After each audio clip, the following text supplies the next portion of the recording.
नमस्कार दोस्तों, आपका भक्ति कीर्ति में स्वागत है।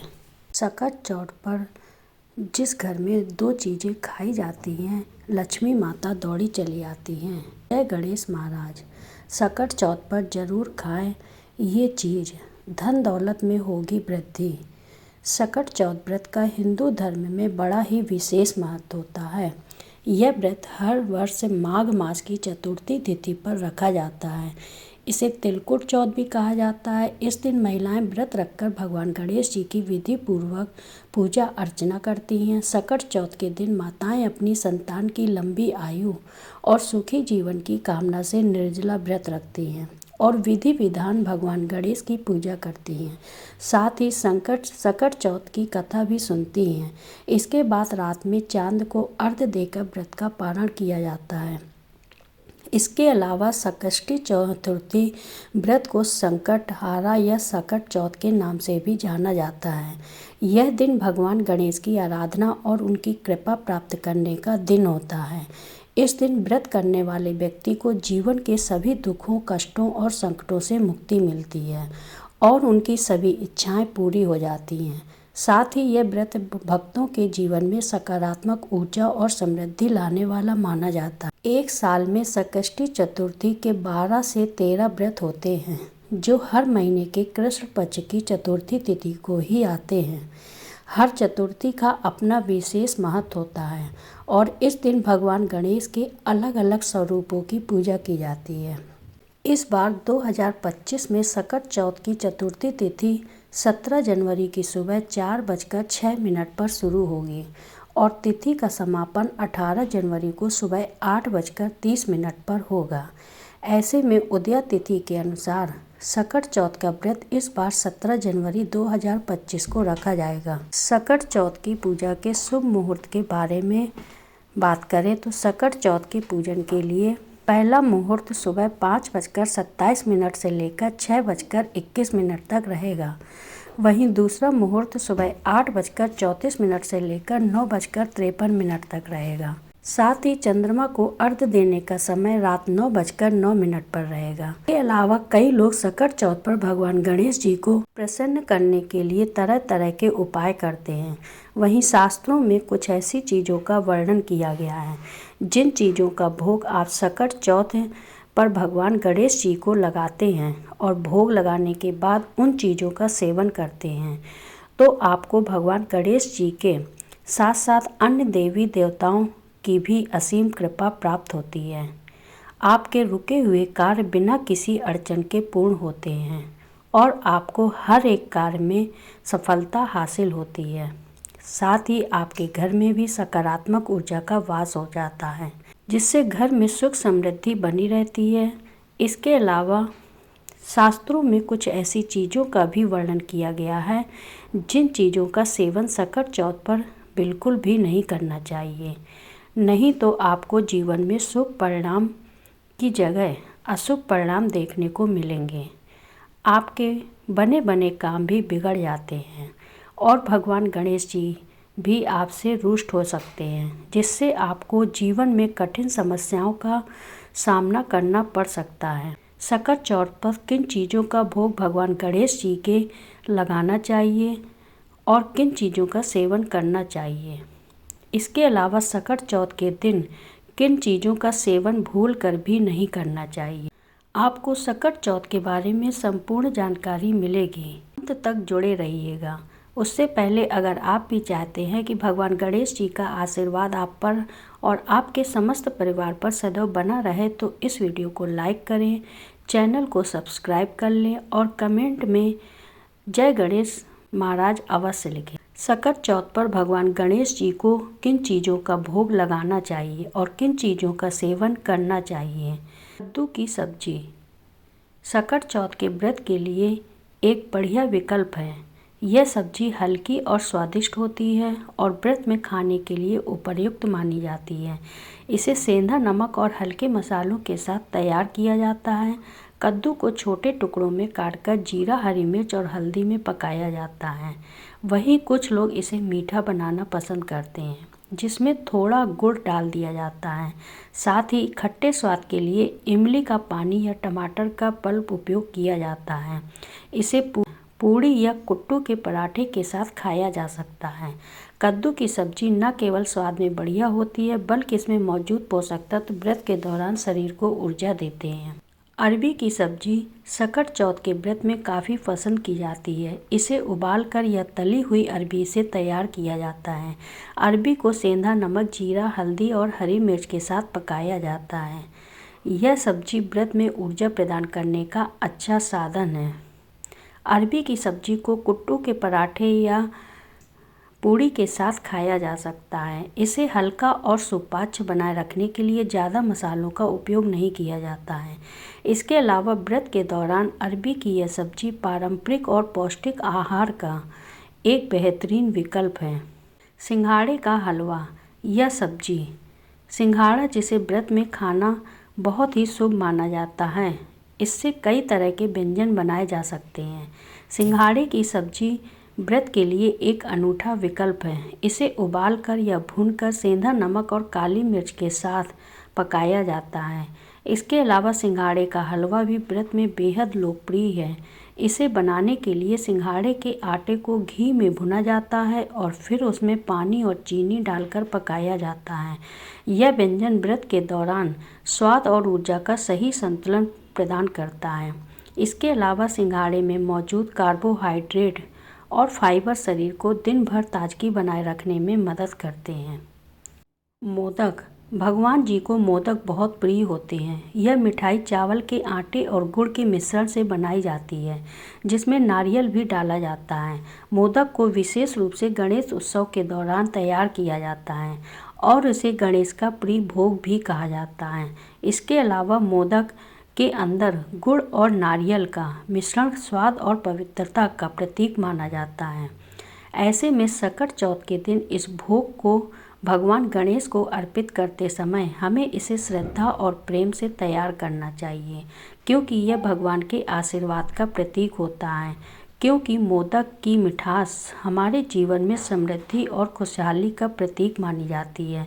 जब मोदक भगवान को अर्पित करते हैं तो यह निश्चित रूप से घर में सुख, शांति और समृद्धि लाने के लिए सहायक होता है।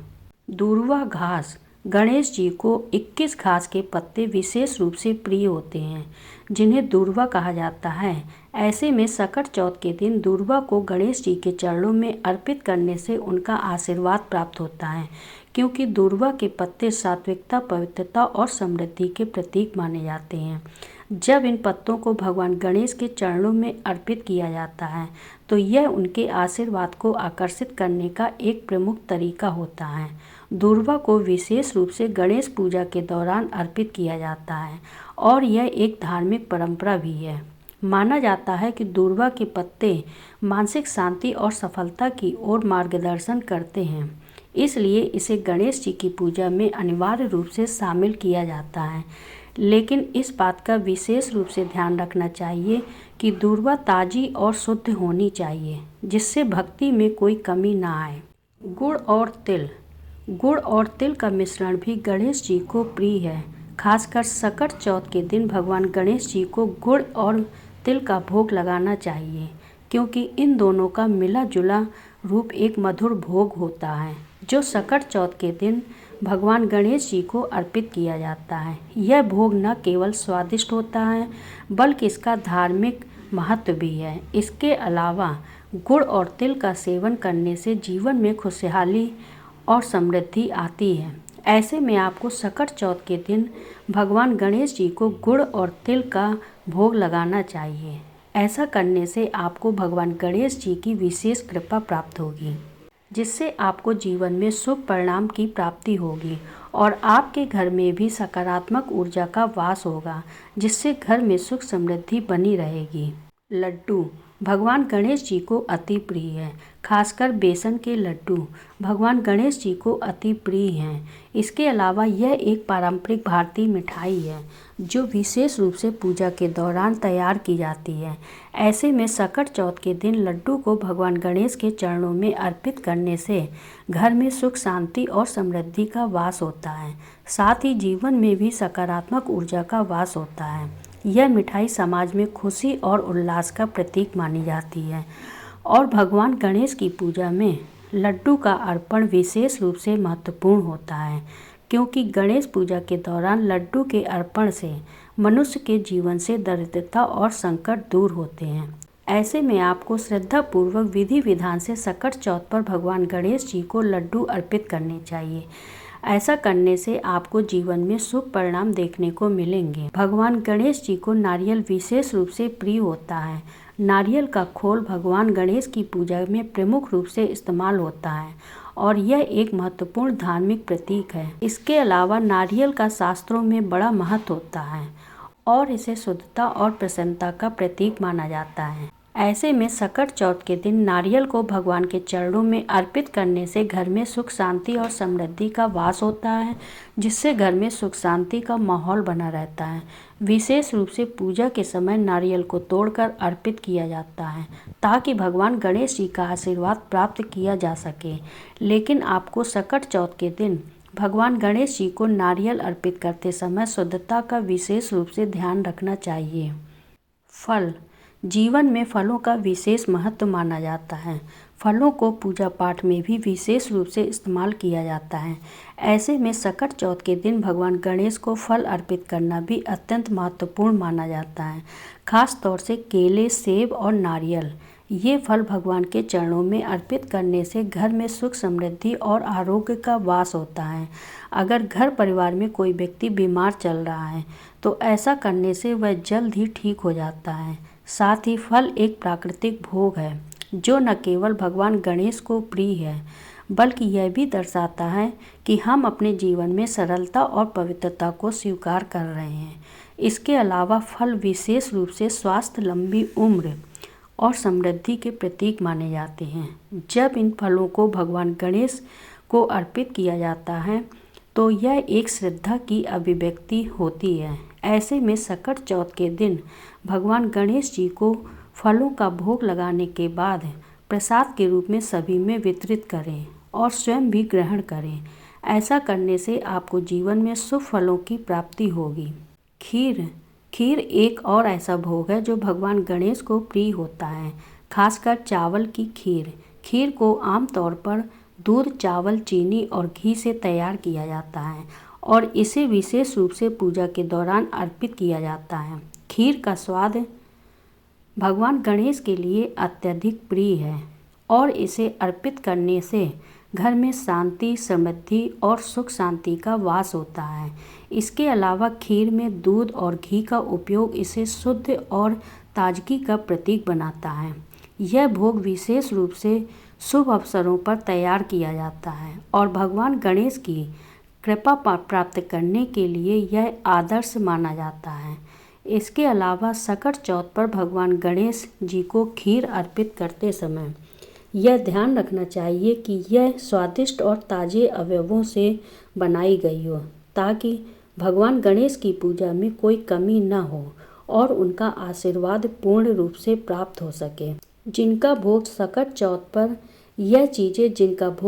चौथ पर भगवान गणेश जी को लगाना चाहिए, इन चीज़ों का सेवन भी करना चाहिए।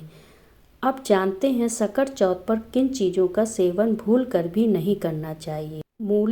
मूली को भगवान गणेश जी की पूजा में और भोग में शामिल करना वर्जित होता है। धार्मिक मान्यताओं के अनुसार मूली को अशुद्ध माना गया है और यह पूजा के लिए उपयुक्त नहीं होता है। इसके अलावा मूली को ग्रहण करना मानसिक और आध्यात्मिक अशांति का कारण बन सकता है। ऐसे में सकट चौथ के दिन जब लोग जीवन में सुख, शांति और समृद्धि की कामना करते हैं तो इन खाद्य पदार्थों का सेवन करना वर्जित माना गया है। ऐसे में आप सकट चौथ के दिन मूली से परहेज करके आप पूजा की पवित्रता को बनाए रख सकते हैं और भगवान गणेश जी की कृपा प्राप्त कर सकते हैं। ऐसा करना आपके लिए शुभ साबित होगा और आपको जीवन में सकारात्मक परिणाम देखने को मिलेंगे। अनाज और दाल। सकट चौथ व्रत में चावल, गेहूँ, मक्का, जौ और अन्य सभी प्रकार के अनाज का सेवन निषेध होता है, क्योंकि अनाज तामसिक और भारी भोजन का हिस्सा माने जाते हैं जो व्रत की सात्विकता को प्रभावित कर सकते हैं। ऐसे में सकट चौथ के दिन व्रती को हल्का और सात्विक भोजन करना चाहिए जिससे मन शांत व स्थिर रहे। इसके अलावा सकट चौथ पर दालों का सेवन भी निषेध है, क्योंकि इनमें प्रोटीन की अधिकता होती है जो शरीर को ऊर्जा देने के बजाय व्रत के दौरान मन और शरीर को अशांत कर सकती है, जिससे आप भगवान गणेश जी की कृपा से वंचित रह सकते हैं और आपको जीवन में कठिन समस्याओं का सामना करना पड़ सकता है और आपका जीवन दुर्भाग्य में भी बदल सकता है। बैगन का सेवन। सकट चौथ पर बैगन का सेवन करना पूरी तरह से वर्जित माना जाता है। धार्मिक मान्यता है कि बैगन तामसिक प्रवृत्ति की सब्जी है जो शरीर और मन दोनों की शुद्धता को भंग करती है। इसके अलावा बैगन के अंदर सूक्ष्म कीड़े होने की संभावना रहती है जिससे यह अशुद्ध माना जाता है। इसके अलावा बैगन का सेवन मन को चंचल बनाता है और एकाग्रता को भंग करता है।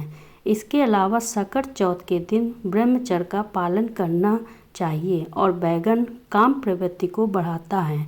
ऐसे में आपको सकट चौथ पर भूल कर भी बैगन का सेवन नहीं करना चाहिए, बल्कि आपको इस दिन श्रद्धापूर्वक विधि विधान से भगवान गणेश जी के साथ साथ अन्य देवी देवताओं की भी पूजा अर्चना करनी चाहिए और तन मन से शुद्धता बनाए रखनी चाहिए। लहसुन और प्याज। सकट चौथ व्रत में लहसुन और प्याज का सेवन पूरी तरह से वर्जित होता है, क्योंकि इन्हें तामसिक भोजन की श्रेणी में रखा गया है। इसके अलावा लहसुन प्याज की उत्पत्ति राहु केतु से हुई है। साथ ही लहसुन और प्याज के सेवन से मन में अशांति और नकारात्मक विचार उत्पन्न हो सकते हैं। ऐसे में सकट चौथ व्रत के दौरान व्यक्ति को सात्विकता और मानसिक शुद्धता बनाए रखने की आवश्यकता होती है। ऐसे में आपको भूल कर भी भगवान गणेश की पूजा में तामसिक पदार्थों का सेवन नहीं करना चाहिए, क्योंकि यह पूजा के प्रभाव को कमज़ोर कर सकता है, जिससे व्रत का फल प्राप्त नहीं होगा और जीवन में भी शुभ परिणाम की जगह अशुभ परिणाम देखने को मिलेंगे। दोस्तों, जानकारी अच्छी लगी हो तो चैनल को लाइक करें और सब्सक्राइब कर लें और रिश्तेदारों के साथ शेयर करें।